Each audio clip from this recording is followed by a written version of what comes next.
a life so sweet. 5,000 Tennessee sky. Rebel hearts beating in the summer nights disguise.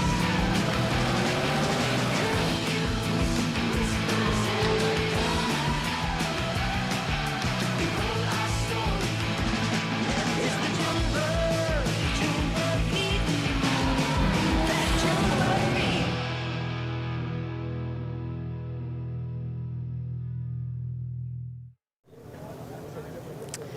Well, a very warm welcome to the first ever race weekend of the Gedlich Racing GT Summer Series. A brand new adventure, a brand new challenge for the organisers behind the ever popular Winter Series. Well, we're racing in the summer, the sun has been out and we are here this weekend racing at Hockenheim. My name is Izzy Browning and I'm delighted to say that I am joined by two familiar faces. If you've been with us during the Winter Series, you will know these two alongside me now. It is, of course, your commentators Adam Weller, Andy McEwen. Lads, it's great to see you outside of the winter. I mean, welcome to Hockenheim. How excited are you for this adventure? Yeah, really excited for it. Obviously, for Gedlich as an organisation, this is very much new ground in terms of race organisation, to be seeing some of our existing clients in the summer months, but then also picking up some new clients from the German region. We do have quite a strong customer base with Gedlich in Germany, because we do race tests during the summer at circuits like Hockenheim here and Red Bull Ring and Nürburgring, etc. But a really interesting opportunity, and I think for me as well, being a bit of a specifically lower level German GT racing nerd, there are some teams here kind of graduating with us to the summer series from some smaller German championships, and that means there's some names that I'm quite familiar with. I'm quite excited. I think it's fair to say with motorsport you're an everything nerd, Adam. You know far more than any of us do, I think it's fair to say. I mean, Andy, like Adam said, we're in Germany. We're going to some tracks that you and I haven't been to before. We've got some really exciting tracks on the calendar, don't we? It's perhaps what I'm personally most excited about, really. Hockenheim's, that's a new tick in the box for me. Oschersleben, a circuit I've never really thought I'd have an opportunity to go to. Really excited for that, and of course the famous Nürburgring. Spa I've been to before, but I'll go there any day. It's a fantastic place to go and spend a weekend. So yeah, really hoping that we get a few, as many people as possible along with us on this journey, and it's a great calendar of circuits, nice variety, Formula 1 grade circuits for the most part as well, which is something that generally appeals to the amateur racer. Yeah, all positives, and I'm really looking forward to it. Well, speaking of the drivers, we've got them behind us. What do you think we can expect from this season? I know that's a hard question given we're literally on day one. Yeah, it is, but I think we can expect some renewed rivalries in some cases. A lot of these drivers have been in racing for quite a time. You look at someone like Hermann Speck, who has been racing Porsches for almost 3 decades, and he's quite familiar with a few faces on this grid. So I think there are going to be some renewed rivalries, but also opportunities across the season for new competitors to do battle. And based on qualifying for this first race as well, I think we're going to kick off the season with a lot of fun. Yeah, certainly so, and we certainly hope so. Right then, final question before I let you boys run off to the commentary box, because you've got to get ready. I mean, we've got some great cars on this grid, a real mix as well. Adam's given us a little preview. What do you think the racing is going to be like round here? I think it's going to be good fun. You know, we're dealing with drivers who might have experience under their belt, but as we said, largely an amateur sort of base, and that's always guaranteed excitement. Multi-class racing as well, which I'm always a massive fan of. In general, we get that with GT Winter Series. Really nice to transfer that over into the Summer Series, but now with the inclusion of the GT4 cars onto the grid as well, it's sort of a, everyone's welcome here. You know, if you've got a car that you think might be eligible, you're welcome on the grid, and the more variety we get, generally the more excitement there is in the racing as well, when you get that intermingling of the classes. This, by the way, is really cool. I'm really enjoying the Heroes Arena. To see the cars all lined up behind us like this, I'm a bit jealous that you get to have a wander down here in a moment to speak to the drivers, but this is a great concept.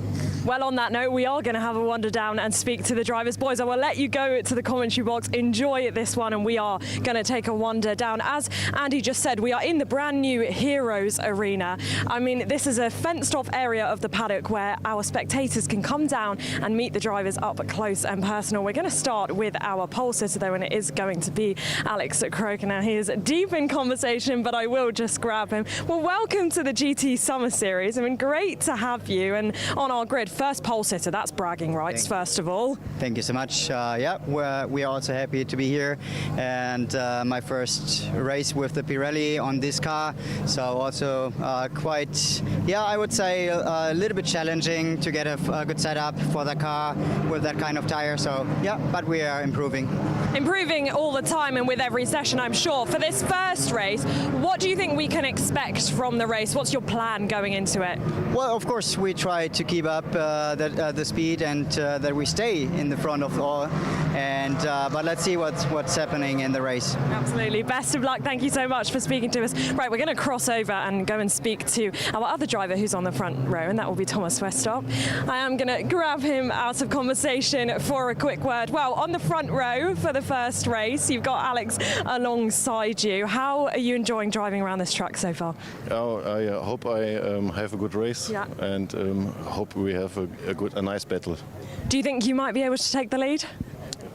Repeat, please. Do you think you might be able to take the lead? Yes, I think so, yes. Best of luck. Thank you for speaking to us. Right, we will continue down the grid. Now, I want to go and speak to Ole Peterson. Now, he is in one of our cup classes in the Lamborghini Super Trofeo. Now, if you've been with us for the Winter Series, you'll know that we have a bunch of different classes on this grid, GT3s, GT4s. And as Andy was saying, we also welcome cup classes. And it is a really integral part of this grid, is that we are a welcoming philosophy in the Gedlich paddock, and so we do have the cup classes, and of course Ole is going to be in one of those cup classes. Well, you're the only Lamborghini Super Trofeo on the grid, but plenty of cars to battle with. How excited are you?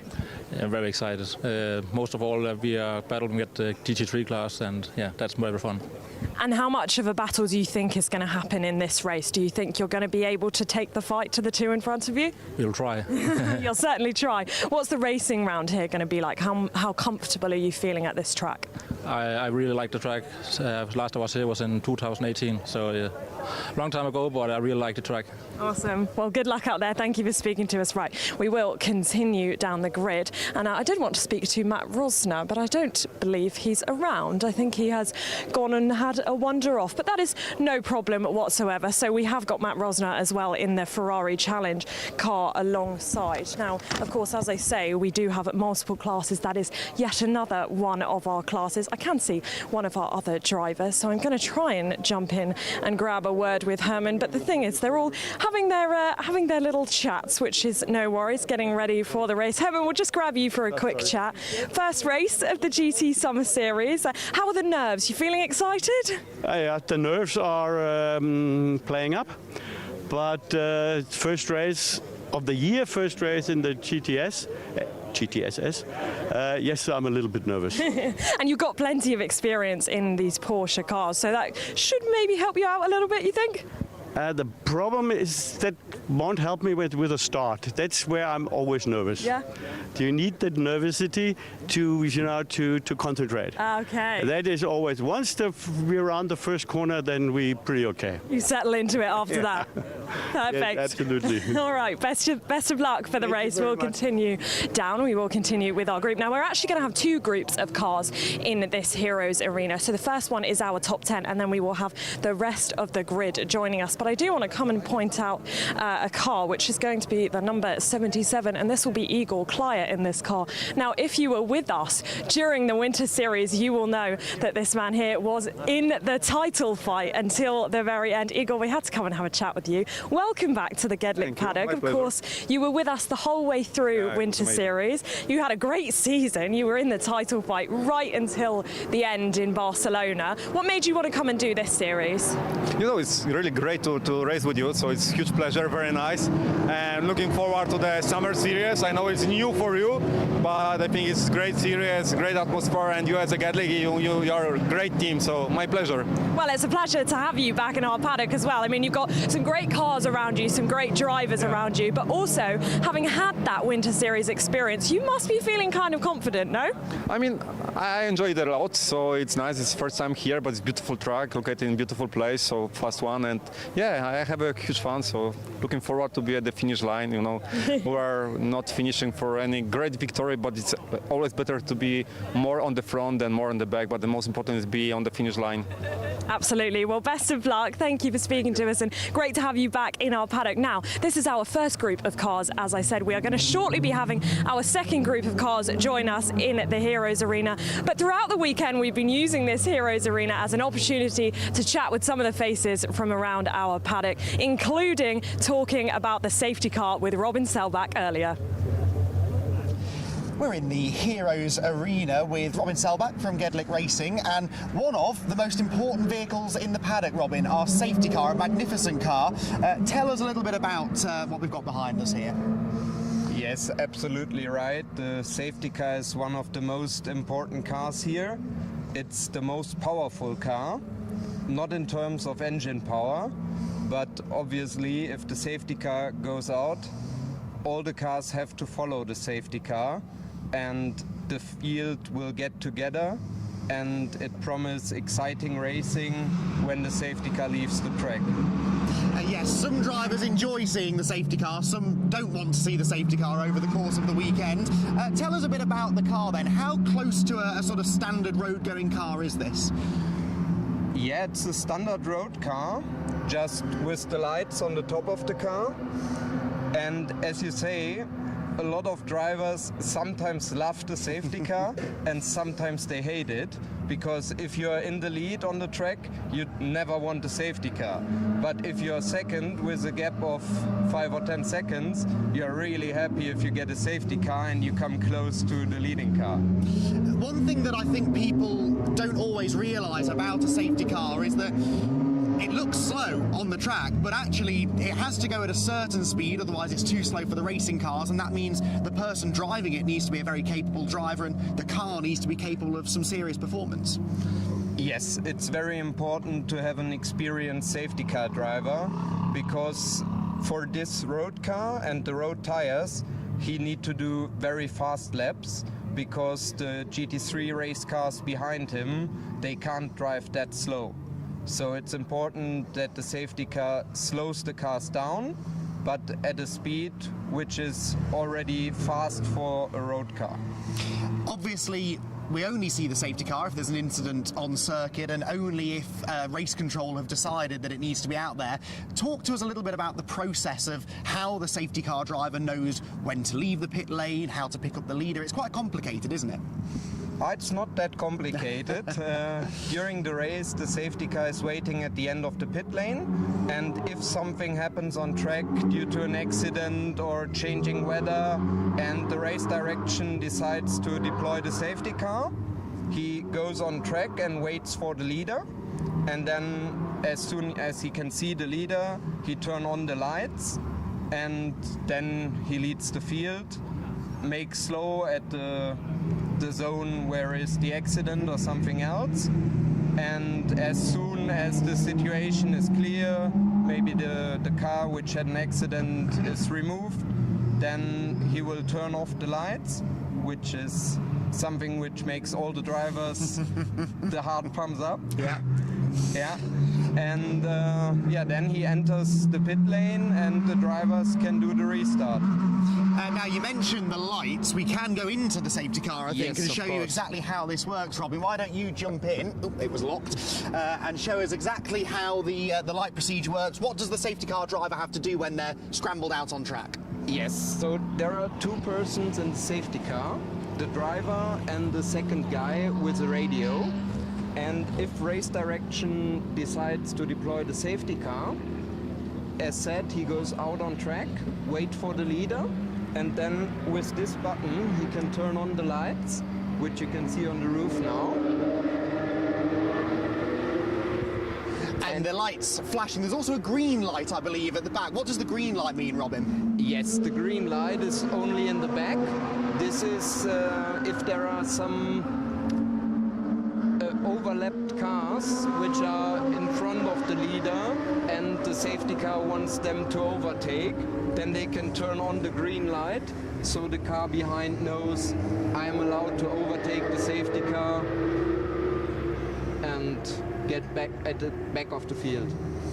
Fascinating stuff. Well, we hope we don't see a lot of the safety car, but if we do, we know we've got a very capable machine at our disposal for the GT Summer Series. Gimme this life so sweet. 5,000 Tennessee sky.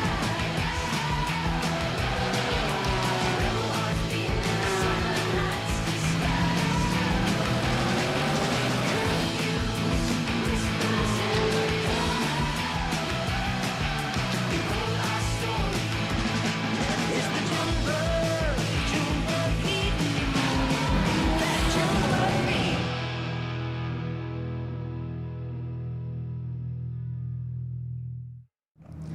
Well, with the first round of the GT Summer Series happening this weekend, it marks a new challenge for the team at Gedlich Racing. But of course, it is not an entirely new adventure because they build on the success of the Winter Series. And I have Gedlich Racing's head of operations, Stefan Lenner, alongside me. And Stefan is certainly not a new face to us here in the Gedlich Racing paddocks, of course, from the Winter Series. Stefan, I mean, we're in gloriously sunny Hockenheim. How excited are you to be back and also to get this new adventure started?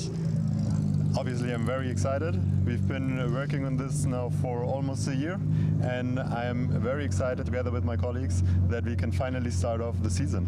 And there's a lot of new things. I mean, this is a new challenge for the team. A lot of work has gone into it behind the scenes. One of the new things, of course, being that we're at new tracks. I know you will have worked at some of these tracks with your race tests, but we are going to entirely new tracks for the racing series, which is going to be really exciting. Of course. We know a lot of the tracks, or actually we know all of the tracks from our tests.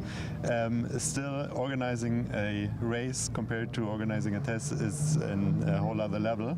So it will be quite a challenge, and I'm looking forward to it. And what else is new about this series compared to the Winter Series? I'm sure a lot of our viewers this weekend will know us from the Winter Series, will be used to seeing that. I mean, of course, while we're racing in the summer, we've got sunshine, which is wonderful, but what else is new?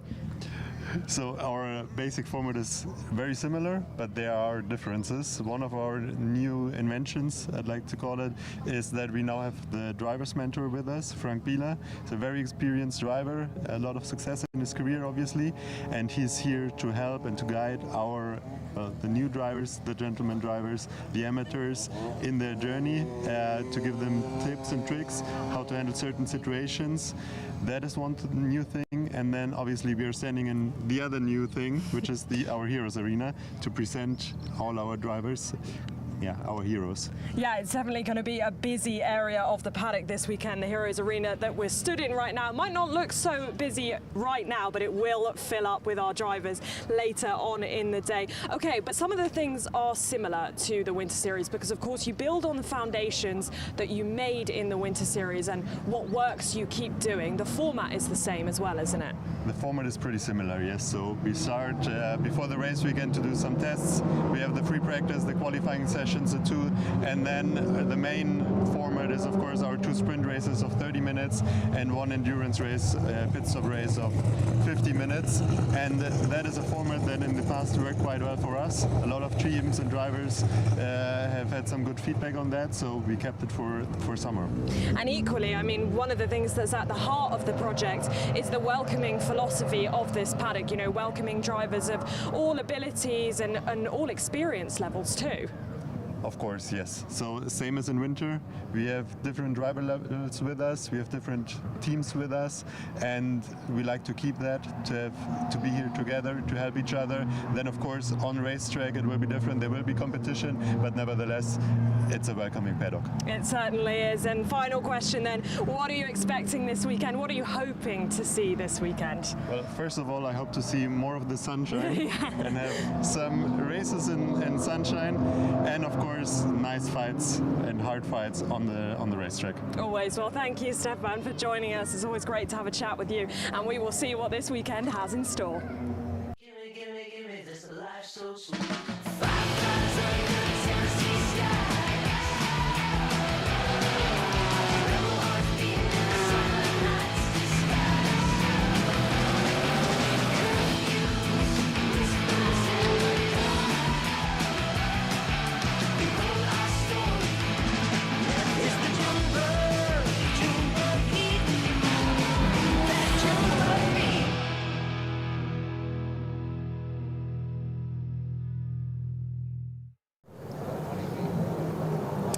Well, welcome back to the Heroes Arena. It is perfectly warm. The sun has gone behind the clouds, but it is perfectly warm here at Hockenheim, and we are warming up, ready for our race as well, coming up shortly. But we've got the second group of cars in the Heroes Arena, and I've also got Marcus Gedlich alongside me, who I'm sure you all know if you have been with us over the Winter Series. Well, Marcus, great to see you. A brand new adventure. I mean, how excited are you for this first race? Very excited. I mean, as a promoter, if you think you come from the Winter Series where everything is run in and the organization is run smoothly, and come here to the Summer Series and do it plug and play, you're totally wrong. Because everybody has to set up himself for his new position. We're dealing with different people, dealing with different tracks, so everything is basically new for us. So we are very excited, but also happy at the same time. And we're racing in Germany, which is fantastic as well. I mean, the commentators and I were saying we've not been to some of these tracks before, and we've got some great tracks on the calendar too, which keeps things exciting. Absolutely, and so many more coming. I mean, next halt is going to be Oschersleben, which is very exciting. I still remember when it opened because I was the first winner there back in time. So I have good memories, but unfortunately I will not be there. But then things like Spa-Francorchamps coming and Nürburgring and so on. So it will be a great year. Yeah, we're really excited for the season ahead. I mean, just how proud are you of your team as well? This is a small team that work behind the scenes, but to pull this all together after what has been a very busy winter as well is really quite impressive. Yeah, very proud, because we haven't had a lot of time between the end of winter and the start of the Summer Series. It was only like 4 weeks, and we had to do things at the same time, finalizing the organization of the Winter Series, starting the Summer Series, setting everything up. Also, we onboarded two new guys that had to get into everything. So it was not easy, but I'm very happy to have such a good team, because without this, it would not be possible, of course. Absolutely, and we're going to see the race very, very shortly. We'll let you go off and enjoy it. Thank you, as always, for speaking to us, Marcus, and we will continue and go and speak to some of our drivers. Now, we've got Johnny Pedersen, who's waiting to have a chat with me. First of all, how are you? Welcome to our series. Very good. I'm very excited to be here today, and I hope we are going to have some points and some podium with a little bit of luck. We have not been so fast in the qualifying, but we hope the best and a good weather still. Well, what do you expect the race to be like? Do you think you're going to be in some tough battles out there today? I don't know. We have some problems with the car, so I hope we are going to be in top 6 or top 7. But I think we are going to have some battles. What sort of problems are you struggling with? I have some problems with the steering and the braking at the back. So I have some accident behind the corner down in turn 4, a little turnaround. But I hope it's going to be better now. We hope so too. No more accidents today, No, we hope. Absolutely no. Enjoy the race. Yeah, thank you for speaking to us. Right, I'm going to continue back because I want to come and speak to the driver of the number 30 car, and that is going to be Alex Stanzer. Now, they are racing for W&S Motorsport, who are, well, a staple of our Winter Series, really, because you will know this team very, very well as well. Alex, great to have you in our series. Welcome. I mean, we're so used to seeing this team. You've also been with us briefly in the Winter Series before. Why did you want to come and do this Summer Series this weekend? What do you know? How excited are you to be here? I'm happy to be here, to learn, to drive, to work with the team for better driving and better that I learn the car better, and that the normal we have to do with the team to work, that the processes are going better and better, and that's why we're here. So you're learning a lot with each session, I guess. Yes. And so around this Hockenheim track now, how comfortable are you feeling? Do you like this track? Yes, I like it. Hockenheim is a very good track. Well, we're excited to see you race out there. We'll let you go because I know you need to prepare, but thank you so much for speaking to us. Right, we are going to continue and speak to Daniel Reiter as well, who is in a chat with his team, but if I can pull him away and grab a chat with you. Well, welcome to our series. How excited are you for this first race? We are very excited to start from the third position in the GT4 class, and let's see how far we can go. How far up the grid do you think you'll be able to get round here? So in total there are, I don't know how many GT4 cars, but let's say in our class our goal is to win. So let's see what we can do. Okay. Best of luck. Thank you for speaking to us. Right, we will continue because I want to also point out the number 44. Now the driver's not here; he's just doing his final preparations. But this car will be driven by Franz Binder, and he has taken quite some time out of racing, but he is back in racing and back behind the wheel, and it's quite exciting to be able to welcome him to the grid. That name, of course, well, he raced in F3 Germany in the late 80s and early 90s, and his son also a 2021 Asian Le Mans LMP2 champion, so great to welcome him to our grid and that name to our grid. There's going to be plenty of exciting stories. I have a feeling that Adam Weller is going to enjoy this race very much, but this is our second group of cars to complete our grid here in Hockenheim. And earlier we put some of our drivers to the test with a drawing challenge. Let's take a look now. Hello and welcome back to the Heroes Arena, and here we've got the Porsche Draw Challenge Face-Off GT4 Challenge. We haven't named it, as you can tell, but if you could all introduce yourselves initially, who you are and what team you're racing for. I'm Gökay Kutlu. I'm racing in the GT4 for W&S Motorsport, and yes, it's my first weekend race. The first time I was on Thursday in the car, so let's see how it will go.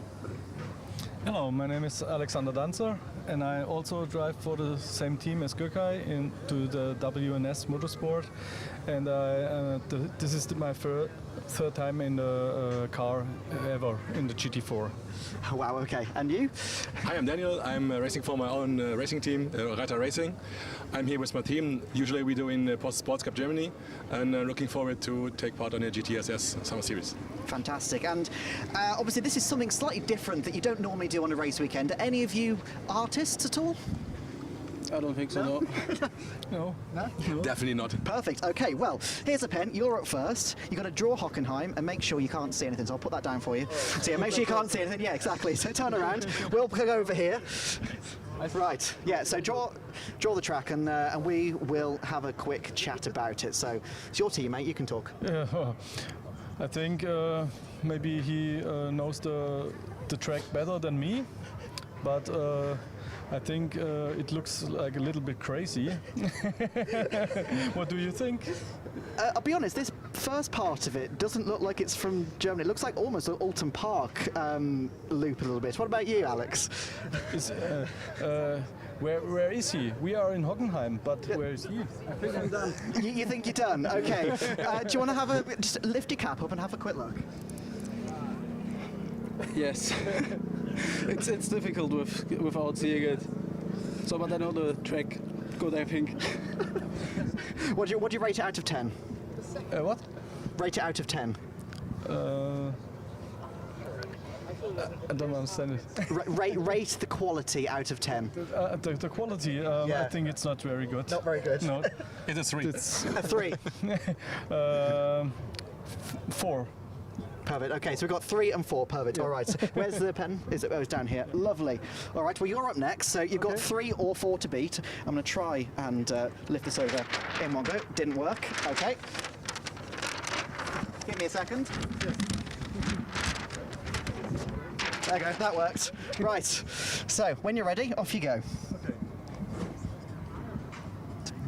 Just talk. Okay. This looks good. Looks good. Yeah. This is a real artist. Yeah. I don't know what he's trying to draw at the moment though, because that doesn't look exactly like Hockenheim. I heard there was an older version of Hockenheim. Maybe this is the other one. It looks like, yeah, maybe this is through Maybe the the woods. historic one. Yeah, potentially. Yeah. 'Cause that. Oh yeah. No, yeah. It look. Okay. Yeah. Yeah. Open your eyes. How much you want for that? Oh, I think it's not so stupid.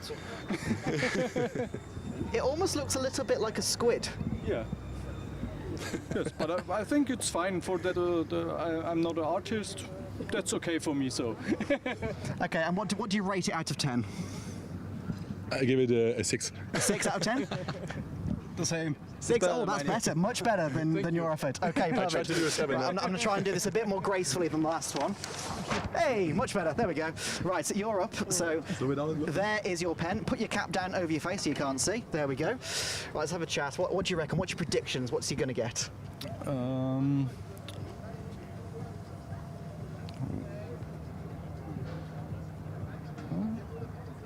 Strong start, I think. I don't know what he's doing, but Well, maybe not strong start. Wait a little bit. Oh, he's got off the page now. Okay, never mind. What are the track limits? How are the track limits this weekend? I can't see them because they're not on the on the table. Oh, okay. Okay. There we go, signed it as well. Perfect, there we go. Right, so we'll come in a second, right. So we've got 3. So you had rated a 4 or a 3. You got rated a 6. What do we rate his one? This is a 3. You're rating it as a 3, yeah? I'd like to say 2. Like represent 2. Okay, how about you? 1. 1. 2. 2. Okay, so very, very strong showing from all of you. Well, thank you very much for joining us here, and I hope your driving's a bit better than your drawing. Yes. Yeah. I hope so too. Yes. Yeah, absolutely. Well, the cars are just rolling out to the pre-grid now, and they will be going on that track that you saw some questionable drawing of by the drivers. But it wasn't just the drivers that we put to the test. I managed to escape it. I did not have to draw the track, but Adam Weller and Andy McEwen did in fact have to draw the track, and let's hope their commentary is better than their drawing skills. Right, back in the Heroes Arena, we've got the Draw the Track challenge once again, but we've got this specimen, Andy, not Andy, sorry, I didn't mean to say that, I meant Adam. Yes. I get the two confused. Andy's over there behind the camera.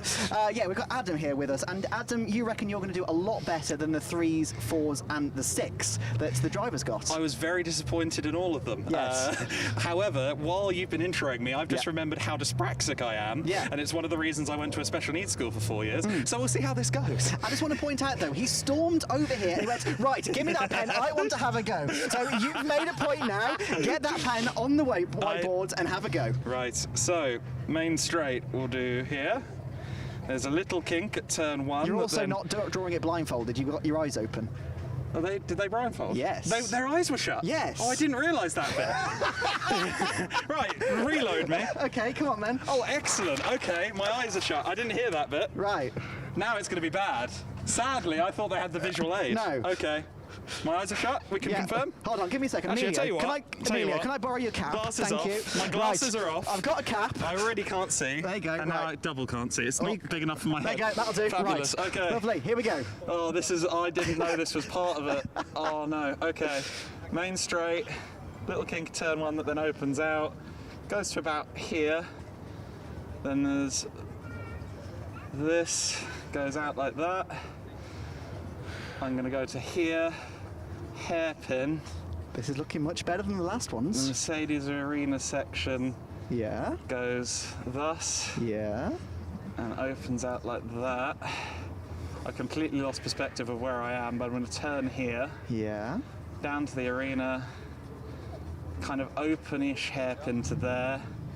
Little straight line I hate bit. to say it, but this is not looking S-bend. too bad. Last 2 corners like that and that, and then maybe the straight goes there. I tell you what, that's not bad. Okay, that's apart all from right. the lack of perspective down there. If you put your glasses on again so you can see. Rain Man. Put your glasses on. I tell you what, fair play, because that is not half bad. It was fine until I underestimated that straight. Yeah, I think to be honest, you may have got a little bit too long down here No, towards that's the about hairpin. perspective size right. I think It's that just looks a bit too long. This straight is longer. That's the issue, and so is that one slightly. Yeah, That's okay, the I see thing. that, yeah. Yeah. Okay, that's not bad though. I think I Well proved done. something of a point. Yeah, 100%. Well, we've got Andy behind the camera. Andy! Oh, wow, okay. Andy, come Andy. here. We Here's a keep pen. racking them up. No, come on. Go away. Hey. Right. That was my blindfolded That's effort, not bad. No. apart from the straight issue. Oh, no, I can't reach. Are you There we saying go. that one of them made a nearly complete circuit? Nearly complete circuit while blindfolded? Yes. Jeez, okay. See ya. Did you not listen? Right, so which side of the board do you want to be on? This side? I or guess I'm that right-handed. side? I'll Okay, go I'm going to over go here. round the board Okay. then. I don't mind embarrassing myself, thank goodness. Fantastic, that's why we Right. got you here. Right. Where's the board? Come this way. Right. There's the board. Okay. Right. Right. Just stand over to the side for me so the cameras can actually see your mess up. Right. That's the edge of the board there. Right. Right. Okay. Ready? Go. Yeah. Go. Into turn 1. Strong start. He's done a right-hander. That might be a little bit too tight of a right-hander, I think. But there we go.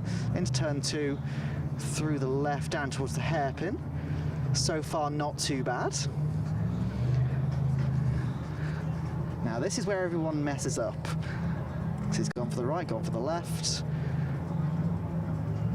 Here we go, now to the stadium section. You can talk, you know. Sorry, yeah, I've completely forgotten how to speak, which is concerning since I'm a commentator. This is requiring a lot of my brain power. Most things do. Thank you, Kieran. You're welcome. And then... That's not bad. That's not bad. Come in here. Oh, I'll take that. What do I win? It's closer to an actual circuit, annoyingly. The corner shapes are a bit lacking, Well, but I think I've you got a might bit give of it spray to up him. here, yeah, but no, I'm quite proud of this. Yeah, My I don't sector two think is that's too excellent. bad. Like, if you compare yours and Adam's together, I think you may have won that. What do I win?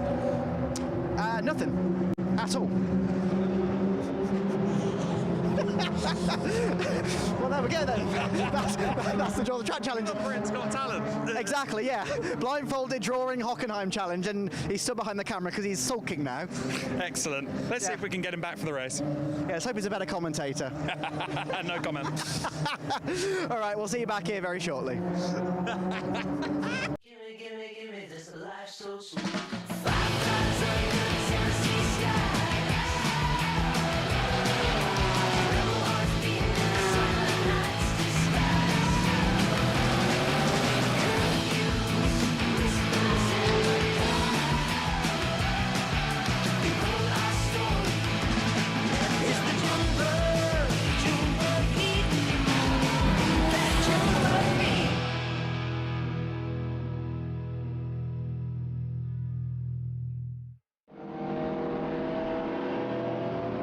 Well then, it's time. We've had the preamble, we've seen the cars up close in the Heroes Arena, and in a matter of moments, the cars will be released onto the grid for the inaugural race in the GT Summer Series. The current race on the circuit has about a dozen minutes left, so I think we are going to have a little bit of time before these cars are released, about 15 minutes or so before the cars are rolling on the circuit. But as we've seen, a great variety of cars down there, some GT3s up at the sharp end with some Cup single make car interlopers, then we've got the GT4s further down the field. Of course, we've had a few cars unfortunately dropping from the entry over the last couple of days. There were some issues with Thilo Goss's BWT Muka Motorsport Aston Martin V8 Vantage, which is the first generation car that we're so familiar with the club class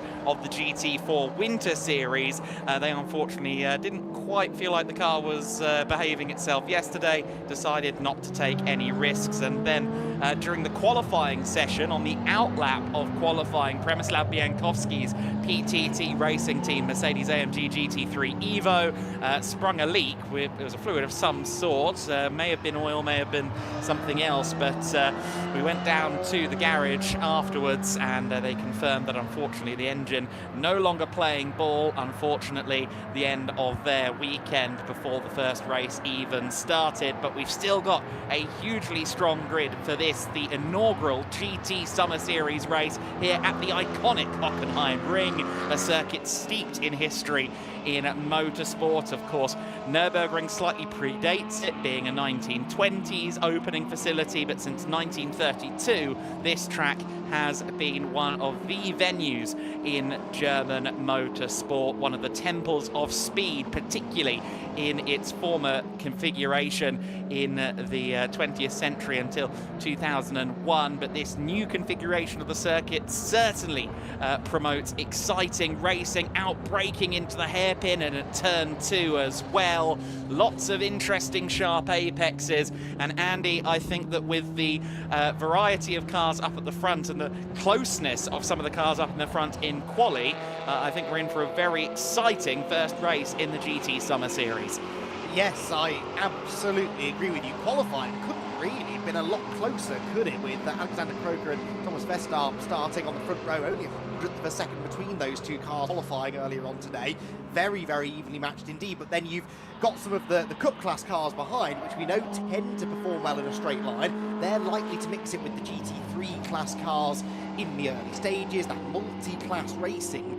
Always something that fascinates me, so really looking forward to seeing how this first race plays out. Actually, we're using the same format as we do for the Winter Series, so one sprint race today, another 30-minute sprint race tomorrow morning, and then the longer pit stop race at the end of Sunday, so we get a little bit of everything, sprint and sort of mini endurance racing with pit stops. And yeah, we've got an interesting grid of drivers of varying degrees of experience, all about to head out there onto a track that, as you said, does tend to produce good racing. Any circuit that's got long straights into big braking zones and tight corners usually get plenty of passing, and that is the Hockenheimring.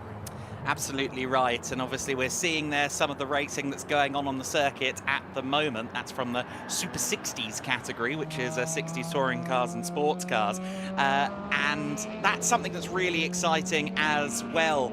It's obviously not standard practice for English-speaking fans to maybe go to club and national level events in Germany or in other European nations, but it's something I heartily suggest because there are so many exciting categories out there that simply don't have the English language coverage, don't have the means necessarily to gain an international audience. But if you do come along to a GT Summer Series event this year, you will see some of the best of German motorsport. And German motorsport, such a bountiful land, as it were, with particularly production car racing, has always been hugely popular here all through the decades. And yeah, some incredible support categories that we'll have to the GT Summer Series as the season wears on. And GT racing, of course, quite well catered for already in Germany, but the GT Summer Series will certainly find its own place in this particular market. There's never really been a period of time in Germany where there's been too much GT racing for the demographic, for the audience, for the customer base. Even in the 80s and the early 90s, where effectively GT racing was off the international stage completely. Group C dominated Le Mans. There were maybe 3 or 4 cars built to IMSA regulations that counted as GTs at the back of the order. Even during that time, that kind of dull period before Stefan Rattel relaunched GT racing with BPR along with Freddie Bart and co, Philip Peter as well. It was No, Patrick Peter, sorry. Philip Peter's an Austrian racing driver. But when they relaunched GT racing in '94, yes, of course, it sprung into life, and that's what we've known now for the last 30 years. But even in the early 90s, the late 80s, GT racing in Germany was a huge deal. It's persisted all throughout the decades, and I'm sure the GT Summer Series and these wonderful cars, these wonderful drivers that we have there on the grid will be catering to our every need when it comes to racing action throughout this season. Absolutely so. It's been I've thoroughly enjoyed myself this weekend, taking in all that German club level motorsport has to offer, and for the Summer Series to have this opportunity to bring its own sort of special brand to the events is fantastic. And of course, who can forget the location that we're at, the modern day Hockenheimring, which is getting on for 25 years old now, which is a terrifying thought. Of course, coming after the modifications that were made early 2000s, when the old circuit that blasted the cars off into the forests, they stopped using that and shortened the circuit considerably. It's still a circuit that's got great character. The ghosts of the original circuit, though, still very much remain. You can walk parts of it, a lot of it now very much overgrown, but little reminder of the incredible amount of history that this place has to offer. Yeah, so we're looking actually from the Spitzkir hairpin at the moment, which of course is the main pinch point of the current layout, and this is what was the back straight working its way from the far edge of the forest at Ostkurve down, and then effectively what you're looking at on the far right-hand right-hand side of screen is where it would turn in then for the chicane on the way down to the stadium section, which of course remains as was in the current day. I walked this actually with my good friend and DTM commentator Brian Oliver, and I was speculating whether that strip of tarmac that we see on screen is the tarmac or whether it was a repave because they did some deforesting around here about 20 years ago. And I made an incredibly weird noise, a very excited noise, when I saw a timing loop in the tarmac and realised it is the tarmac. This is where the World Superbikes and F1 and everything did battle. That's just the kind of guy I am, unfortunately. For better or worse, I'm always going to get excited by remnants of the past. We've got some remnants of the past on the circuit at the moment, and an interesting mix actually in terms of specifications of car at the front of that order as well, because we've got the 991.2 GT3R Porsche on the circuit. That of course is Hermann Speck's DB Motorsport number 7 car, and that is now, well, quite a few years past its tenure as the present day Porsche. 2022 was the last year that the 91.2 was really the torchbearer, and then from 2023 onwards they took the 992 out in GT3 racing, but it's still an incredibly capable car, a very well sorted chassis on that 991.2 as well. And Hermann Speck has kind of said to me, you know, it's at a level, this car, where yes, at the moment with our BOP system it is almost unrestricted, quite frankly, in its form, because the AM class drivers in this series do have a bit of leeway in regard to balance of performance, so they've got a little bit more performance than a lineup with a considered pro driver. But you said, you know, it's such a good car, it's so well sorted, it's served me so well. Until there's quite a seismic leap forward, see the point in making the upgrade. We just saw there Alex Croker in the number 6 car. That is the SP Racing by Cologne entry, and SP actually the initials of Pierre Lemmers, the kind of main driver. Croker is the driver coach in that machine, but he's Pierre Lemmers is the main driver. The SP is his girlfriend, Sandra, who's stood alongside him in the background of that shot we saw a couple of minutes ago. And Sandra is a racing driver in her own right, actually. She races a GT4 Audi in various events in Germany, and we've already been discussing the fact that car is more than eligible to come and play in the GT Summer Series, and hopefully we get to see Sandra come out and do some racing as well, because she's quite a handy competitor in her own right. Keeping a look here at Thomas Vestart, one of several drivers on this grid with a little bit of history predating this GT tenure. In the early 2000s he did Formula Fords and then Formula Renaults as well, and in more recent times he's been a bit of a nuisance on the GT racing scene. Yeah, great to have him here and to learn about drivers that certainly I was not fully aware of, really at all aware of, in fact, in many cases, before this event, and be able to give them the live coverage as well and get them in the spotlight. Car off the jacks there, so they are preparing to release the cars through to the grid, with the checkered flag having fallen on our Super 60s race, and the fairly sizable crowd that we've got here actually at the Hockenheimring will look forward now to the most modern machinery that they'll see racing this weekend, at an event which is largely focused around classic and historic racing cars. Bringing the more modern day GT cars onto the circuit, I'm sure, has attracted a lot of positive attention. This grandstand in particular has had a good smattering of people in it all day long, many of them gathering at the back to try and stay out of the hottest of the sun. It's been very Summer Series-esque weather, hasn't it? A fitting set of weather conditions that we've had this opening weekend for our first ever Summer Series race event with Gedlich Racing. But a little bit of cloud cover now creeping over. That will just dip those track temperatures down. Perhaps the coolest temperatures that the cars will have run in for the duration of the weekend. But throw a little bit of a spanner in the works for the teams who have maybe set the cars up around the bright sunshine, slightly warmer conditions, as the temperature now starts to dip back perhaps into the high teens. Yes, indeed. The Priestersstadt Stuttgart event, steeped in history, has been a decades-long fixture here in at the Hockenheimring, and yeah, it's always had quite an interesting variety. They do typically try and get kind of like a modern headliner into the program, and it's certainly a great honour to be part of this event for the opening event of the GT Summer Series. For a majority of the season, we'll be partnering and joining in with the ADAC Racing Weekends, which are always a smorgasbord of different categories, be that historic touring cars, GT racing, et al, et al. And the GT Summer Series will add some fabulous flavours to that as well. Meanwhile, Izzy Browning is at the pre-grid. We saw the cars getting dropped off their jacks, engines potentially getting fired up. Let's have a look at what's going on down there.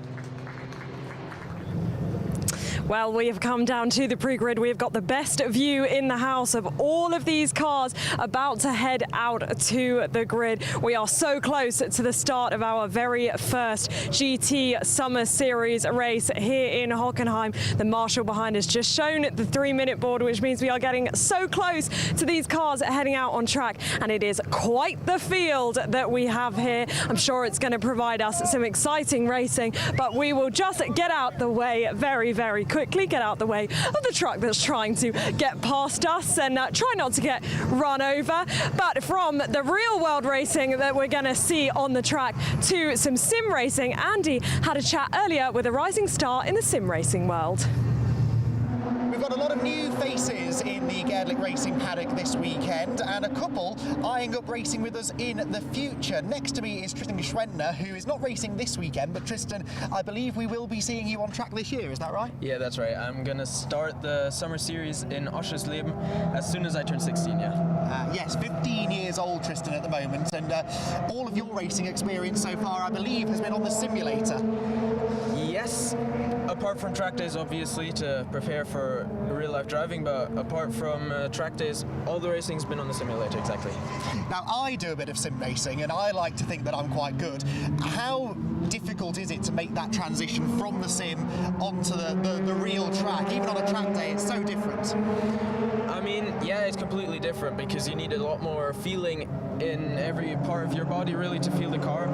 But essentially, you're doing the same thing. You're looking where to look, and you know where to brake, you know how to use your throttle. If you know how to do all that in the sim well, you can usually translate that into the real world very well. And yeah, of course, you need a lot more awareness because you don't have a second try. Yes. And it costs a lot more money. So that's just really the biggest difference for me when I got into the real car, is the amount of size differences and just sitting in a real car. It's just different because you can't see a lot. You don't have warning systems. You don't have I don't know what you have in sim, radar, for example. You don't have all that. You have to see with your eyes, and in the real life, you're, in my opinion, a lot more concentrated. Of course, you have to be concentrated in the sim, but you're a lot more concentrated. I mean, it's your life. You don't want to throw it away. So obviously, you have to be a lot concentrated and not get distracted by anything, and at the same time, still very aware the other cars. Every turn, you have to be really careful. A small mistake can really impact the race. Yeah. The turn can just go wrong very quickly. And yeah. That being said, though, you're looking forward to the challenge, hopefully, of racing with us from Oschersleben on, I believe. You're just taking a look around the paddock this weekend at Hockenheim. What do you think of it so far? I think it's pretty cool. I'm very excited to race with the Summer Series in the future and in the future races. I mean, my first race, of course, I'm very excited. I assume it's going to be pretty difficult. The race cars are all next to me. It's going to be difficult, of course. The awareness you have to race side by side with, I don't know how many cars, maybe 5, 6, 7 at a time. Yeah. You just have to be very aware, but I'm really excited. Why Gedlich Racing? Why Summer Series? You would have had, I'm sure, other options of where to go racing, but I know you have a very close partnership with Gedlich Racing, is that right? Yeah, we chose Gedlich because we just found that they have the best support for me, that they offer a lot of track days, which is also good to prepare for races and to prepare in between races to stay up to speed. And yeah, we just found that they have, in my opinion, the best support. Excellent stuff. Well, I'm sure they'll be glad to hear that. Tristan, thank you for having a chat with us. And we're really looking forward to having Tristan out on track for our next round of GT Summer Series at Oschersleben. Give me this life so sweet. 5 times under Tennessee sky.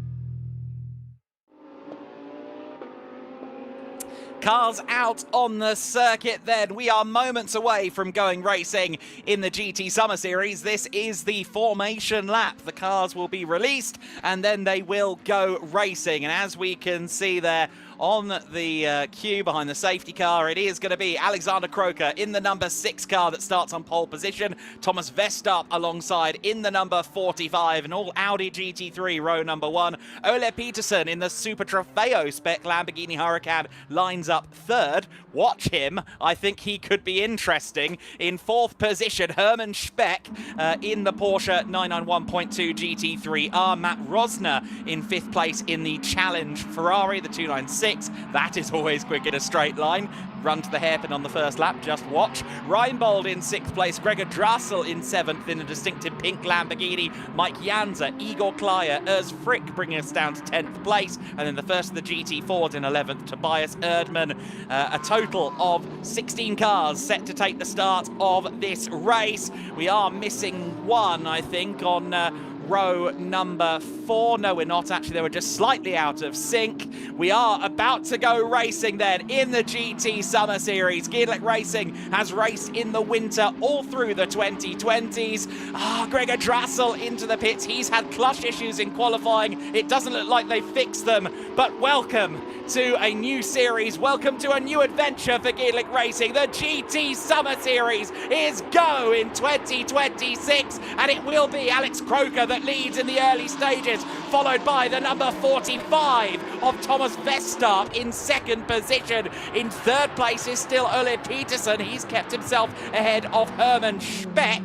Peterson, will he get a good run out of the corner? Could he maybe close up to the Audis on the long straight? They do have slightly more power than we're used to under standard GT3 BOP, because those 2 cars in the top 2 are in the GT3 AM class. Indeed, so there were your GT4 AM leaders, by the way. Tobias Erdmann hanging on in the Audi, but he has got the WNS Motorsport Porsche of Alexander Danza not far behind him. Down to the hairpin for the first time, moved for 3rd position, and that was Hermann Speck, wasn't it, coming through into 3rd, nearly losing it on the curb on corner exit, but a good move made to get into a podium place.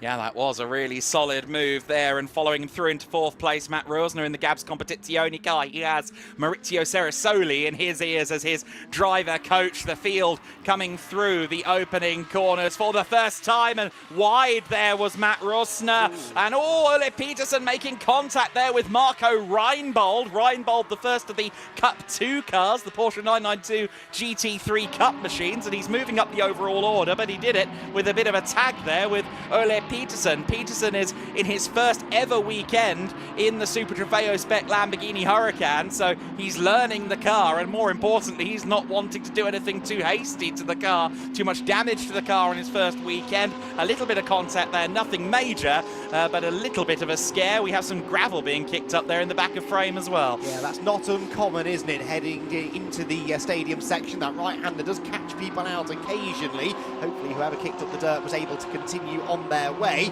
Peterson still weaving around there. I don't think he's got a lot of confidence in the car on cold tyres. He was very early on the brakes into the hairpin on lap 1. Nailed the exit of turn 1 though.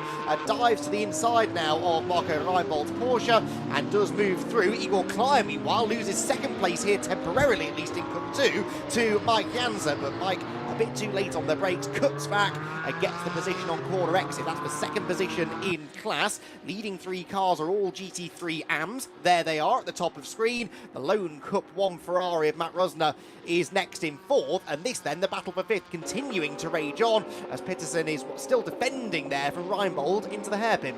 Yeah, absolutely right. And Peterson fighting away. It's great to see this Cup 2 battle unfolding. Igor Klyer always finds himself in battles. That was in the Winter Series. That's now again the case in the Summer Series. Mike Jasner to his inside line. Mike, who is only in his 3rd ever weekend of racing, and he's now up to 2nd place in the Cup 2 class. No, he isn't. Igor Klyer comes through, and they're actually allowing the GT4 leader to get into it in amongst all of this. That Audi R8 is flying in the hands of Tobias Erdmann, who's been driving this car for several years. There's a lot of experience at the wheel, and he's won championships in this car as well, and he's currently looking to win some scalps in cars that frankly should be a couple of seconds a lap quicker. Well, the way Igor Klyer and Mike Janser are dicing here, there's a good chance, I think, that Tobias could pick up a few more positions in the overall running order. There was almost a breath of contact between them as they came out of the arena section, and now down into the final few corners. They're once again nose to tail. Much tighter line there for Janser. That might help him on corner entry, but on corner exit, Igor Klyer looks a little bit stronger. They flash past the pits once again, and the leaders turn into the first corner. Lots of curve again taken by Janser, and this time he does nail the exit. Is he going to go for another lunge into turn 2? He tried this a lap ago, and I think Mike Janser is going to commit to the manoeuvre. Igor Klyer will look for the switchback again, but this time I think Mike nailed his braking point and does make the move stick. Yeah, that was good driving from Janser, and that will move him up to 2nd in class. Perhaps not definitively, I wouldn't go that far, but certainly gives him at least a few corners to try and now build an advantage, although Igor Klyer has the advantage of the slipstream. Of course, Klyer managed to secure himself the championship in the Cup 2 class of the GT Winter Series, so less than a month later, and he's here back in Cup 2, kicking up some sparks on the sausage curb there. He is determined not to let go of Mike Janser. Yes, but that's maybe not the best way to go about reclaiming this 2nd position. The car crunching over the exit curb does not slow Igor down, though. These two cars clearly very evenly matched. These two drivers evenly matched, and as you've alluded to, Igor Klyer not normally the kind of driver to back down from a scrap, is he? So expect this to rumble on. In GT3 AM, Alexander Croker led at the end of the previous lap by 2.6 seconds. So he's now starting to assert some dominance at the sharp end of the field. This one of the better battles in the order. There's a decent little scrap going on for 2nd in GT4 AM still between Alexander Danzer and Daniel Reiter in the Porsche 718 Porsche Cayman nose to tail at the beginning of the lap. This Cup 2 battle, though, just starting to calm down. Yeah, just a little bit of stability there. Now, there are a couple of cars, if you've looked at the entry list, that are listed under Cup X, and you might wonder, why is that? There's a Porsche 992 GT3 Cup that's running in Cup X rather than Cup 2. There's a Lamborghini Super Trofeo that's running in Cup X rather than Cup 4. Now, the reason for that is licensing and regulations, because in Germany, if you're running under a national license, you can drive a car with no more than 3 kilos per horsepower. That's about GT4 level. You can get away with that, but something like a Cup car is slightly beyond that level, that step of performance. So both Urs Frick in the Leipart Lamborghini Huracan and in the SA Performance Porsche, and Franz Binder in the Leipart Motorsport Lamborghini Huracan, they are both running with ballast, and they are running with restrictors on the engine as well. I know that in the case of Urs Frick, who currently runs 10th overall, he's got a 40 kilos and about 50 less horsepower with the restrictor on the engine as well. So then a battle then of the Cup classes. Cup 1 leader Matt Rosner 4th overall, and after some early argy-bargy, Ole Petersen's on the recovery drive. Indeed he is. Peterson now starting to find his groove. Penalties incoming, though, for being out of position on the start. 4, deep breath, cars 44, 42, 55 and 10. They are the last 4 cars in the running order. Franz Binder, Daniel Reiter, Johnny Pedersen and Bertolt Grun, all being given 10-second time penalties for being out of position or in incorrect position at the start. So already a few penalties incoming. Be the last time we see penalties handed out, although into the race it's more track limits that tend to take centre stage. Right now, this battle, as we said, the 4th position overall takes centre stage. as Ollie Peterson now starts to warm to the challenge. He did qualify, remember, third on the grid, so had good single lap pace, but just was a little overcautious maybe in the opening lap or so. Ranges up now behind the Cup 1 spec Ferrari as we head down towards the braking zone at the hairpin, the Spitzkehr at the far end of the circuit. No defensive line taken by Rosner. He didn't need to in the end because Ollie Peterson wasn't quite close enough to go for the move into the braking zone. But always one of the fascinations of Gedlich Racing. We see this in the Winter Series all the time, in GT Winter Series in particular, where we get the Cup cars that don't often get to share a grid with each other, doing just that and trying to sort of one-up each other sometimes. This makes no difference for class position, but there's a bit of pride at stake, and I think for Ollie Peterson in particular, he would like to get into some clean air to see what he can really do, because in qualifying he was only 0.4 of a second slower than Alexander Croker, who qualified on pole position in a full-spec GT3 car. So if Peterson could make this move stick quickly, he could maybe start setting even faster lap times. Finding a way past the Ferrari, though, Adam, is proving to be a challenge.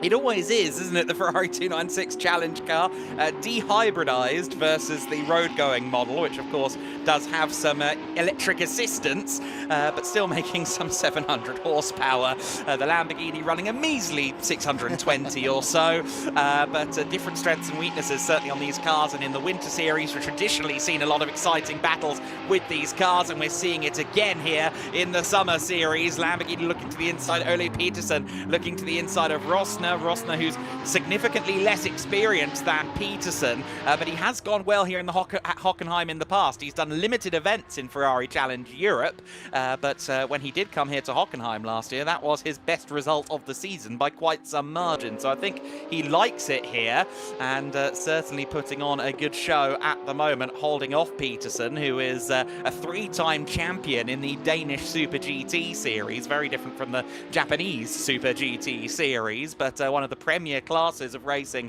in Denmark, and he's always been incredibly strong in that environment. Did some Porsche Carrera Cup Scandinavia last year, has been hinting at a move away from the silhouette-bodied Danish Super GT cars. He's now got himself this Lamborghini Huracan Super Trofeo Evo 2, and he's using it to great effect, albeit he's got a prancing horse-shaped roadblock at the moment. Yeah, and he's been stuck behind for a good number of laps now, and when that happens as a driver, you start to lose all of your momentum that you were carrying up to the back of the car in front of you, and it becomes almost more difficult now to make the overtake.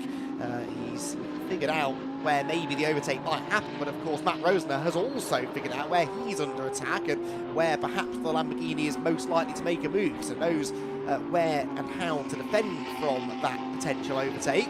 Good exit from the last corner for Peterson, but then you can't really do anything into turn one. In these kind of cars, it's a dab on the brakes, down one gear maybe, and then fling it into the right-hander, over the curb for the Lamborghini. Peterson does like curb hopping. That time didn't really seem to gain much time from it. It's making me grin because I was speaking to him in the Heroes Arena just before we went live, and he goes, yeah, you know, I'm learning the car. This is a learning experience first and foremost. I'm not going to do anything too crazy. I've been watching those corner exits, and strikes me as a driver that's trying.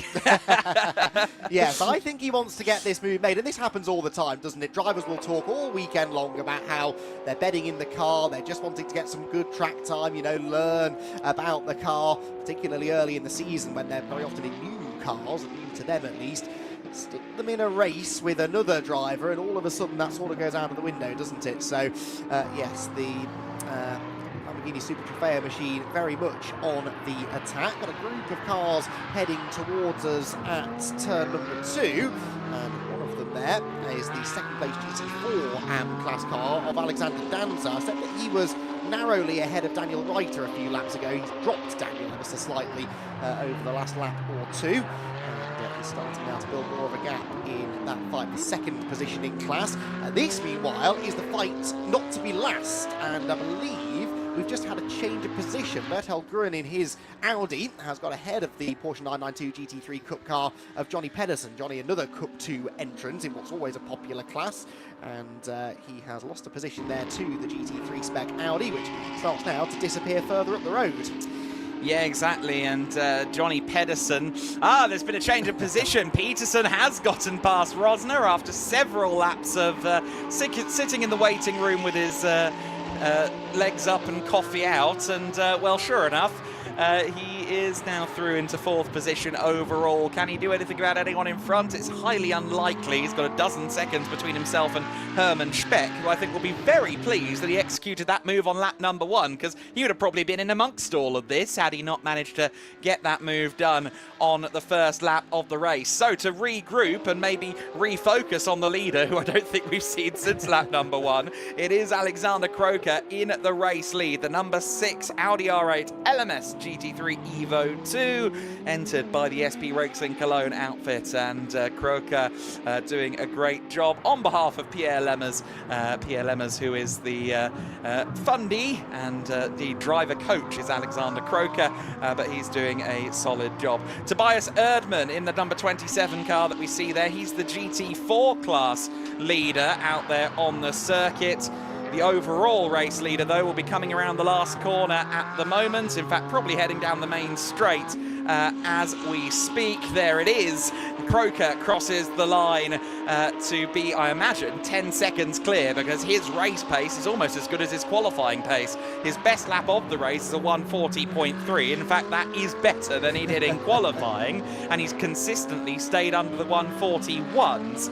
Thomas Vestart, meanwhile, set a 40.5 in quali. He's currently around the high 42, low mid 41 bracket at this stage, so Vestarp isn't quite able to match in race pace. Was speaking to Alex Kroker ahead of the race, and he said, I'm not quite there with the setup yet. I need to figure out what I need to do to make this thing an iota quicker, and I get the feeling he might have found something, because that car seems to be consistently very quick at the moment. Indeed, we're just looking at Berthold Grun and Pedersen a lap ago, and sure enough, they are now being lapped. Yes, indeed so. I was going to suggest that maybe his faster lap times now are because the track temperature has dropped since qualifying, but he's the only one going quicker than he went in qualifying, so sort of shoots that theory down in flames, doesn't it? I think it is just that, as you say, he's been tweaking the setup and it's really working for him. This isn't really working for him, though. That is Berthold Grun, who, in fairness, was caught at quite an awkward point, although he's now occupying a slightly defensive line into the hairpin through the arena section. I don't think he necessarily has secured his place on Alexander Kroker's Christmas card list with that bit of driving. The blue flags were waved vigorously by the marshals, but Berthold Grun not leaping out of the way of the similar Audi R8 LMS GT3 of Alexander Kroker, who crosses the line. That will not be obviously a new fastest lap of the race, and he's busy flashing the lights again now because traffic continues to loom on the horizon. This is the problem, of course, with being a second or more per lap faster than anybody else. You very soon catch the back of the pack and have to start negotiating some slower drivers and slower cars. Yeah, absolutely right, and doing so with glee at the moment. He did his early racing on the Nordschleife, so well, traffic management, as we have found out repeatedly, especially recently with the spotlights on the NLS series and the Nürburgring 24 Hours, we've firmly discovered that traffic management is key at the Nordschleife, so not surprised that he's getting that right at the moment. Your Cup 2 leader, meanwhile, just coming across the line at the moment, start another lap. He is running 6th overall. Marco Reinbold still leading the class at the moment, having now secured that place over Mike Janza. He has built a gap, and indeed Janza seems to have got the best of Igor Klyer as well. They were together on circuit for the first few laps. They've now split to about 5 seconds between them. You'll note that there's quite a lot of interesting details in the livery of this car. 30th anniversary, 2022, stuff like that. The reason why is because this car was on display in the Porsche Center Leipzig all throughout the last couple of years. A celebratory car with the name of every Porsche Super Cup race winner ever on it, and was in the Porsche Center Leipzig. Eventually they thought, need something new in the lobby now, and it made its way into the hands of the number 911 team, Marco Reinbold being prepared by XR Racing. Yeah, great looking car, and he is pretty dominant in that class, isn't he? 7 seconds, give or take, clear of Mike Janza, who's been matching his time since he got himself ahead of Igor Klyer, but hasn't been able to bridge that gap, unfortunately. As through the first corner comes the second place of our GT3 AM cars. Thomas Vestart, the CCS Racing Team example, again now starting to negotiate that traffic. Herman Speck only about 6 seconds back, and again matching the times at the moment of Thomas Vestart. I think Herman will be very pleased with the pace that he's got in the DB Motorsport team Porsche. A little bit too far back to think about maybe climbing one step higher on the podium, but he is winning a very solid third position, as I said, and not really being caught all that quickly by Ole Peterson, who did, to his credit, just set a personal best lap in the Cup 4 Lamborghini in fourth position, but he is about 12 seconds or so back from the third place car. Yeah, exactly right. Closest battle on circuit, strangely, at the moment, seems to be in the Cup X class. The Cup X class for the cars we alluded to previously that are running under 3 kilos per horsepower with some restrictors and the like. That is the Leipart Motorsport all-black Lamborghini Huracan and the SA Performance Anstalt Urs Frick car. They're just coming down the main straight now, actually, and they are fairly close together, 1.3 seconds between them on the previous lap. There they are in front of the overall race leader. So those two cars directly ahead of the green and yellow Audi are running in the Cup X class. They are running 1-2 in the Cup X class. And I think actually that Franz Binder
Well, as you may have gathered, some technical issues towards the end of the broadcast there for that race, but we can confirm the high positions remaining as they were. Alexander Croker dominating, a 24-second advantage by the end of the race. The CCS Racing Team entry, the 45, Thomas Vestup in second place. Hermann Speck was closing in at the end of the race, but couldn't quite do it in race 1. Let's see what race 2 brings tomorrow morning for him.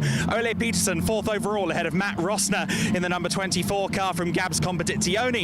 Marco Reinbold in 6th in the number 911 car. In 7th position would be Mike Janza in the number 3. Then Igor Klaya in the 77. In 9th position, Tobias Erdmann winning the GT4 class from 9th overall. Then Franz Binder in 10th place in the number 44. Then Alexander Danza in at the number 30, following through. In 12th place overall, Daniel Reiter in 13th, Bertold Grun in 14th, Johnny Pedersen rounding out the 15-car order that took the start. Of course, Gregor Danzel, after his issues with the clutch in qualifying, they seemingly continued in the race. He pulled in before the first lap got underway. So that concludes the order in the field, and congratulations to our inaugural GT Summer Series race winner, Alexander Croker.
Well, the first race of the GT Summer Series is done and dusted, and our top 3 are already debriefing. Next to me, Alex, I'm going to start with you. You've stood ever so slightly in the wrong order, but that's okay.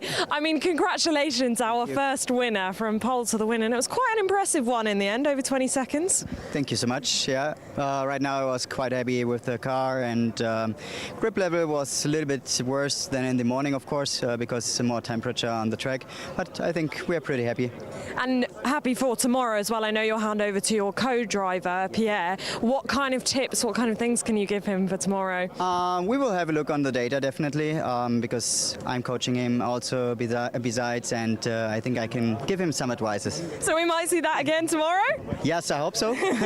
And certainly in the pit stop race as well. Yes. Well, congratulations, our first winner. Right, we will grab a P2. Thomas is just having a chat. Now we'll grab you in. Just, well, P2, so a podium to start. There was a bit of a lonely race, shall we say. He was quite far ahead of you, and then you had quite a big gap behind, but closing towards the end. How was it? Yes, the car was good, but Alex was too fast. No chance. Maybe tomorrow, I will see. Tomorrow I start from pole, and I will see. Yeah, pole position tomorrow, so a good start going to be important as well here. Yeah, yes. Yeah. Congratulations, well done. Great way to start. And we will grab Herman in just quickly. He is also debriefing. Well, Herman, a podium to start the weekend. Congratulations. Talk us through the race. Thank you. But you know, a race driver is never happy if it's not number one. True. But I'm actually very happy. I didn't expect that. First time with new drivers, new colleagues, so I didn't know how quick or how slow they were. So we tried our best, and I can improve a little bit, you know, another 0.5 of a second, and then, you know, I'm closing up, and now it was good. Where do you think you can improve for tomorrow? Every corner. Yeah. Just a 10th in every corner, and there you are. No, I think it's difficult. We have to play around with the tire pressure at the end. I sort of had oversteer, but yeah, a little bit more grip on the back, and might be 2-3 seconds, a tenth more. Do you think you can do anything about him, or do you think he's too quick for you? He's a professional driver, if I say so. He's too good. I mean, he's too good, and there's just to keep, you know, racing behind him, you know. For me, it's a lot of learning. Well, you're smiling, so that's the most important thing. Yes. Well, I didn't expect, you know, we came here, we didn't know the drivers. I didn't expect, you know, being third overall. So, yes, I'm happy, but, you know, race driver is number one. Yeah. Second one is the first loser. You're absolutely right. Congratulations. Thank you for speaking to us. Well, there are the words from our top three, and Herman is absolutely right, isn't he? I mean, a race driver is never happy unless they are P1. But that is the end of our first GT Summer Series race. But don't worry, the podium will be coming up very shortly, but we've got plenty more action for you from earlier in the weekend in the Heroes Arena.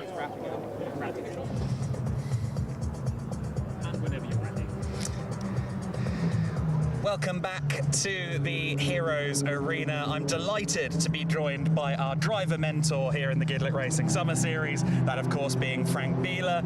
Frank, we spoke to you quite a lot at Barcelona, of course, where you were with us for the Winter Series finale. We're now here in the Summer Series paddock. What are your thoughts so far?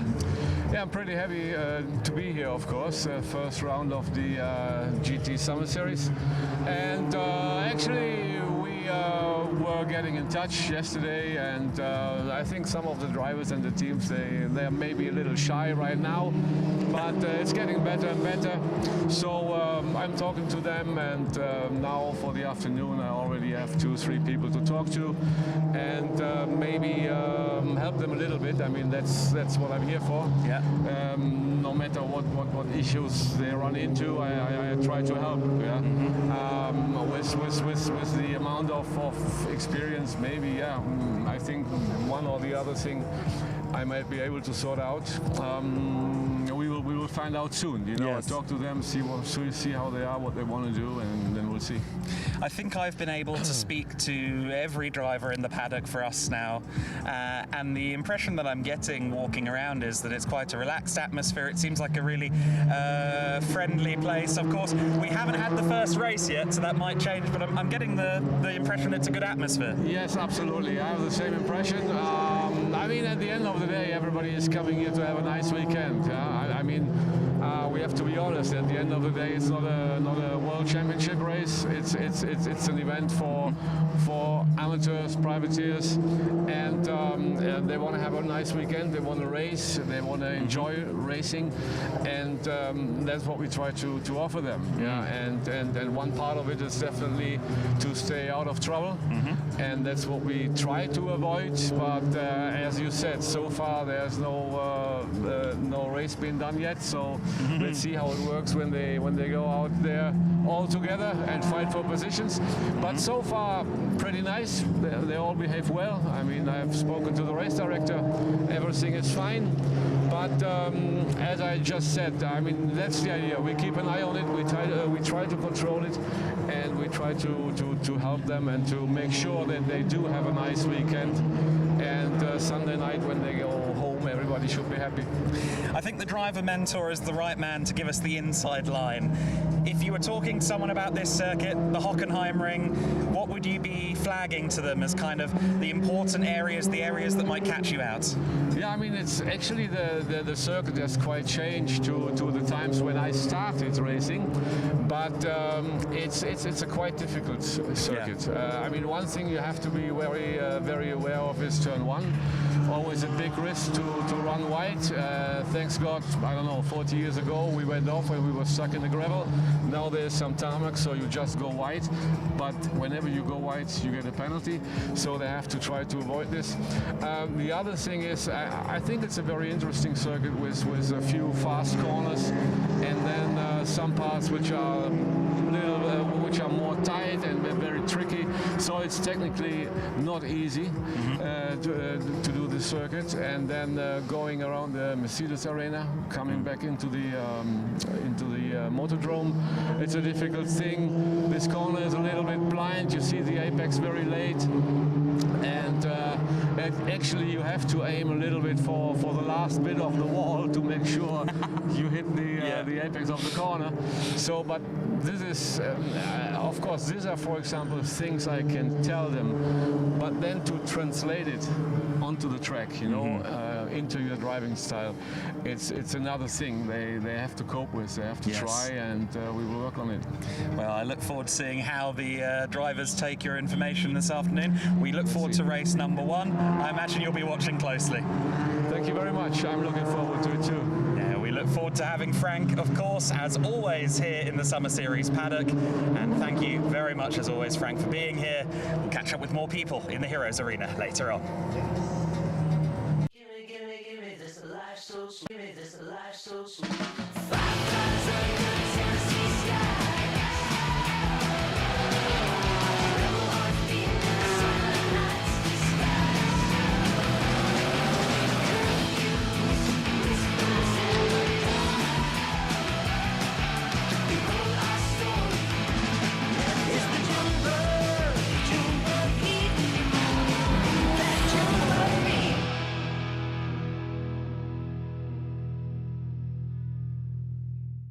Well, welcome back to the Heroes Arena for possibly, apart from the racing, the most hotly anticipated activity that we do have today in the Heroes Arena. It is, of course, the unofficial Hockenheim quiz. Now, I have our 2 contestants alongside me, Annie McEwen and Kieran Mogg, and I have to say, to let you into a bit of inside information, these 2 have quite the rivalry between them. I did see Kieran in the van swatting up earlier, so we're expecting... I've forgotten most of it already. We're expecting big things, Kieran. How are you feeling?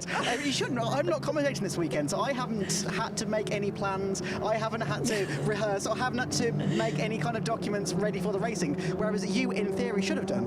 Yeah, but it's more fun if you make it up as you go along, right? So we're going to see just how well I can improvise here, I think. Good stuff. Well, this is how it's going to work.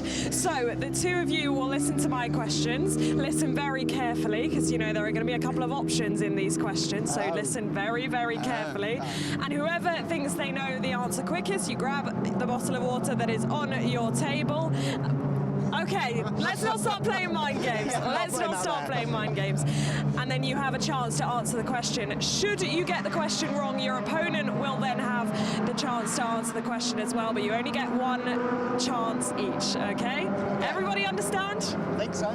All right, on with the quiz. Here we go. Question 1. What year did the Hockenheimring open?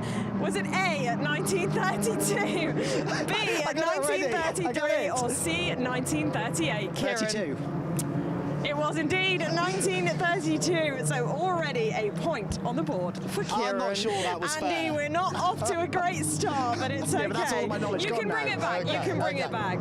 Next question. The first Formula One German Grand Prix held at this track was in 1970. Which driver won it? We're going back to the history. 1970. Go on. Fittipaldi? It was not Fittipaldi. Jackie Kieran? Stewart? It was not. I'm sure Adam behind the camera would know the answer to it. It was Hockenheimring. For a bonus point, can you tell me where he's from? Where he was from? Country? Yep. Or, trick question, right? Austrian? Correct. Andy is off the mark. Andy has a point. Here we go. This is mine. Question 3. The last German Grand Prix was in 2019. Who won this race, Lewis Kieran? Hamilton. Is it not? 2019. Oh, I'm thinking of 2018. Oh. Crap. Oh. Vettel? It was not. Leclerc. It was not. No. Adam once again would know the answer. It was Max Verstappen. So neither of you get a point for that one. Okay, moving on. Question 4. How long is this track? Is it A, 5.128 kilometres, B, 4.910 kilometres, or C, 4.574 kilometres? B. No? That is incorrect. Kieran? A? That is incorrect. Guys, I really was expecting you to do better Why than were you this. expecting I that really mistake? was. Yeah, absolutely. It's okay, we still got a couple more questions. Okay, question 5. Please, guys, how many corners are on this track? Oh no! You can't. That's cheating. 12. No. Are you serious? Bit higher. Go on, Kieran, give us a guess. 14. Incorrect. 17. 17. 17? According to the track map, there are 17 corners on this track. These answers. I fact-checked Adam, are them they with correct? Adam behind the camera. Adam I says did it's correct. fact-check them. Right. Okay, so far, Kieran has a point, Andy has a point, and we're already halfway through the question. So it's not game. going particularly well for either I of think it's you. going about as well as I expected it to. We can bring it back in the second half No, of the we quiz. Which of the following is not a corner on this track? Mercedes, Nordkurve, Mobil 1, or Schumacher? Schumacher. Correct! Yes! And Andy finally has another point. Okay, hopefully that's... Okay. We're on a roll now. Some okay. momentum now. Question 7, we're now moving on to a little bit about Gedlich racing. So, they are known for being the organisers of the Winter Series, of course. Now they embark on the Summer Series starting here in Hockenheim. Name one other track the Summer Series will go to. Kieran? Nürburgring. Yeah! 2-2. Well done, Kieran. Well done. Okay. Question 8. How many races are there this weekend in GT Summer Series? 3. That's my problem. It's the age. Oh, Kieran is storming ahead. And by storming, I mean you have one more point than Andy. That's storming to me. Final question. Yeah. To tie it up, Andy. Finally, Frank Bieler is helping out as a driver coach and mentor in the GT Summer Series. But how many times has he won Le Mans? 5. And Kieran is the winner! That's correct, Kieran. So Kieran 4 points. That's got to be Andy, embarrassing for you, a hasn't measly it? 2. All the research that you should have done ahead of this weekend. Do you know, some people need their ego to just be stroked every now and again, you know, just a bit of a confidence boost, and I'm here to deliver that for you, Kieran. You're welcome. Yeah, I wasn't here to deliver it for you. No, I noticed that. But, you know, it matters more to some people, I suppose. Okay, before to you, these two yes. have a fight, I'm gonna let them go. Let's hope that they can maybe do a little bit better when we do another quiz at the next round. Welcome back, everyone. It's time to get our first podium presentation of the GT Summer season underway, and we will start with our Cup X category. We've got 2 drivers to welcome to the Cup X podium. Second position in Cup X, Franz Binder. Out onto the second step of the podium he will go, and he will be very happy to have a trophy on his way. The race win, though, in Cup X goes to Urs Frick. Congratulations, he gets a big cheer from the sizable crowd that we've got gathered here around the Heroes Arena and the podium. A mixture of team members, friends and family, but also some of the fans here this weekend at the Hockenheimring, enjoying the Summer Series season opener. Congratulations to our Cup X drivers. The photos taken by our army of photographers gathered in front of the podium, and they'll gather together on the top step of that podium to celebrate together a successful run in the first race. Congratulations to the GTX podium finishers, to Franz Binder and Urs Frick. They vacate the podium and we move on next to Cup 1. Just the one driver to welcome onto the Cup 1 podium. Congratulations to Matt Rosner. Out onto the podium, top step is the only place that Matt needs to head, and the trophy will be handed out to our Cup 1 winner. And he is very happy with that. Congratulations, Matt. Pose for the cameras and a round of applause once again from the crowd assembled around the podium. And the Cup 1 driver, who was up there inside the top 5 overall as well, had a really solid race. Congratulations then to Matt. Our Cup 1 winner leaves the podium. We head next to Cup 2, one of the most competitive classes in that first race of the weekend.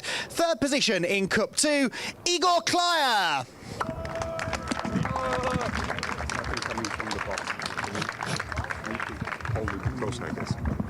Second position in Cup 2, Mike Jansa. And he shakes the hand of Igor Klyer on the podium. The top step, though, in Cup 2 belongs to Marco Reibold. A class win, a really strong overall result as well. And Marco, very pleased with that. 3 GT Summer Series podiums to be collected, and 3 different teams represented on the podium as well. PTT, SA Performance and XR Racing. Handshakes all round. They all receive their podium trophies. And once again, the photographs are taken. Cup 2, always a fascinating class to watch. We've enjoyed them in Winter Series over the years. Good to see that we've got some healthy competition amongst the Porsches in the GT Summer Series. Once again, congratulations then to our Cup 2 podium finishers. They vacate the podium and make way in a moment for our Cup 4 winner. And we welcome then onto the top step of the podium the victor in Cup 4, Ole Peterson. With special guest on the podium as well. Ole, the newest member of his fan club, joins him on the top step of the podium. That's lovely to see. Out will come the trophy then to our Cup 4 winner. And the team, along with his friends and family, supporting him. Yeah, the problem is if that gets too close, it goes out on the... Yeah, well, I know. So, the smiles on the podium for Ole Peterson, who is going to very carefully make his way off the podium. You're free to go, Ole. Congratulations. A lovely moment there on the Cup 4 podium. GT3 AM is next. Again, 3 drivers that we will welcome onto the Hockenheimring podium. First of all, our third place finisher in GT4 AM, Daniel Reiter.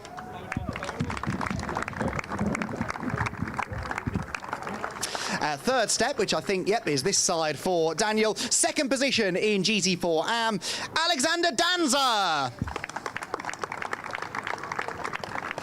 The WNS Motorsport driver shakes the hand of Daniel Reiter and heads to the third step of the podium. It was a dominant victory in the end, though, in GT4 AM for our race winner, Tobias Erdmann.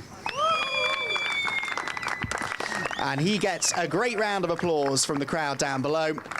Handshakes with Daniel and Alexander, and again gets his winner's trophy, the first one he hopes of at least 3 if he can have a successful rest of the weekend here at Hockenheim, as the sun continues to beat down on the Heroes Arena, which has been a hive of activity all weekend long. Holds the trophy aloft, points to the team who are off in the sidelines, cheering him on after what's been a fantastic race in the GT4 AM class. Some good early battles, but Tobias really got himself out of there pretty swiftly and was dominant in a victory. We've got another young member of the fan club on the podium as well, posing for the photos with our top 3 in GT4 AM, Daniel Reiter, Alexander Danza and Tobias Erdmann.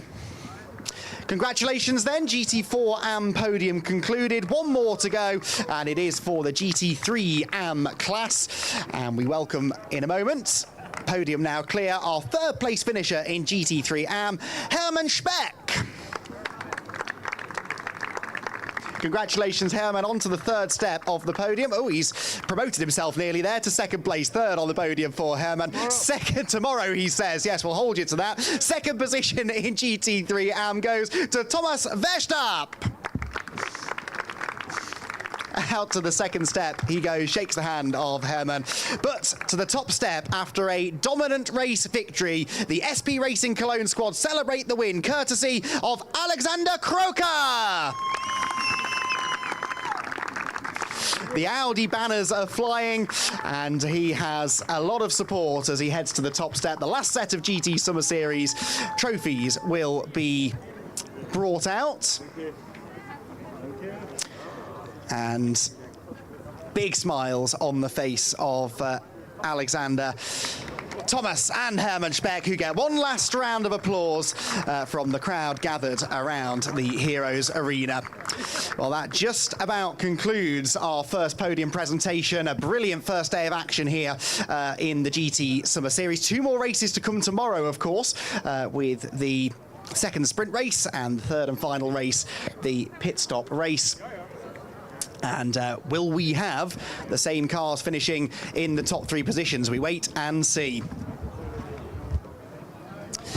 Well, that is the conclusion of our opening race, and we've got Izzy and Adam. There you are. I lost you for a second there, Adam. Izzy, fantastic stuff. You want this back, I suppose. Oh, I kind of do. It feels a bit strange to have you having the mic and not me, doesn't it? But yeah, I mean, a fantastic first day of action, boys. I know you've thoroughly enjoyed it, and it's so good to see so many people, Adam, here down at the podium. Yeah, sorry, I thought Andy was going middle there. Yes, yeah, it was really good to see all the teams celebrating and all the drivers getting to celebrate on the podium. It's one of the complications of a lot of racing, certainly at a national level, is there's no time for podiums. Rough, can't do it. We've set up a podium here. We had the celebrations for everybody in all of their classes, and that was really, really good to see. And a great race, a great performance from Tobias Erdmann in the GT4 category, and then mirroring also in an Audi, the SP Racing Cologne machine of Alex Croker dominated that one at the front. Certainly was a domination from Alex Croker. I mean, pole position, and then he was really just running his own race out there. I said to Hermann afterwards, can you do anything about this guy tomorrow? And he was like, nah, he's too fast. But we'll see if anybody else can tomorrow. Well, Hermann's up for the fight, isn't he? Just told me he's heading for the second step at least tomorrow. I mean, the 2 races tomorrow could well have a different complexion to them. We've got a few different drivers jumping into a couple of the cars tomorrow that we haven't yet seen. I don't think it's going to be the same sort of domination. Slightly different conditions tomorrow as well. A bit more cloud, cooler temperatures, the threat of rain maybe. All ingredients that could add a bit of spice to the mix for sure. It certainly could do, but that does bring us to the end of day 1 here in Hockenheim. As the boys have said, we have 2 more races to look forward to tomorrow. Make sure you join us then.